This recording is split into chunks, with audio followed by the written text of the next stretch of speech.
Hai, para CEO kesayangan dan teman-teman hamsterku. Siap untuk menyelam dalam drama dan kearifan orang kaya? Hari ini, aku akan memberi reaksi terhadap beberapa ide yang mengubah hidup. Pertama, ada seorang miliarder yang mencoba memberitahuku bahwa aku berpikir terlalu kecil. Lalu, kita akan mengungkap rahasia kesuksesan yang, peringatan spoiler, bukan tentang memiliki dana perwalian atau Ibu Peri. Ambil popcornmu, saatnya belajar 1-2 hal.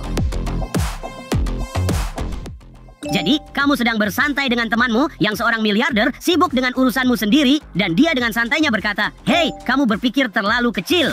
Maaf, apa kamu bilang? Memangnya aku meminta kritik hidup bersamaan dengan camilan? Tapi tahu-tahu ada uang jutaan di meja dan ya, mungkin dia ada benarnya. Pesan moralnya, ketika seorang miliarder berbicara, awalnya kamu mungkin mendengus, tapi sebaiknya kamu mendengarkan. Jadi, ayo kita dengarkan. Aku punya teman baik, Bill Perkins, dan dia seperti seorang miliuner. Kami sedang berjalan-jalan di mansion kecilnya. Dia tiba-tiba berhenti melihatku dan berkata, "Apa menurutmu kamu sudah berinvestasi di bisnis kecil terlalu lama sehingga berpikir kecil telah mempengaruhi cara berpikirmu?" Dan aku berhenti sejenak lalu berkata, "Aku tidak tahu. Aku harus memikirkannya." Alih-alih menjadi defensif atau merasa dihakimi, dan dia memang menghakimiku. Dia bilang, "Kamu berpikir kecil. Itu tidak cukup besar dan kamu menyia-nyiakan waktumu." Dan aku bisa saja merasa, siapa sih orang ini? Kenapa dia bicara seperti itu? Enak sekali jadi miliuner. Tapi sebaliknya, aku melakukan hal yang sebaliknya. Aku berpikir, Tuhan, kurasa dia benar. Biarkan aku merenungkannya. Dan aku kembali dengan membawa sesuatu yang lain padanya. Lalu kami memulai bisnis bersama, di mana dia memberiku $3 juta dan aku menginvestasikan beberapa juta dari uangku sendiri. Dan sekarang kami membangun sesuatu yang besar. Itu tidak akan pernah terjadi tanpa penghakiman tadi. Aku tahu bahwa beberapa dari kita di sini mengais-ngais bagian bawah mangkuk camilan demi membayar sewa. Jadi, tak ada waktu untuk berpikir besar. Tapi, ya, ternyata ketika seseorang dengan jet pribadi berbicara kepadamu, telan saja rasa rendah diri itu dan dengarkan. Siapa sangka sedikit penilaian dari miliarder bisa mengubah bisnismu menjadi prasmanan yang bisa makan sepuasnya. Jadi berpikirlah besar dan bermimpi lebih besar lagi, teman-teman hamster.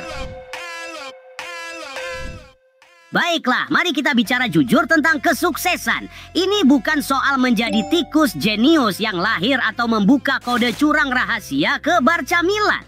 Tidak ada jalan pintas di sini atau kamu akan terus berlari di rodamu selamanya sampai akhirnya tidak pergi kemanapun. Trik sebenarnya untuk sukses dalam hal apapun. Mari kita menyelami video berikutnya untuk mencari tahu.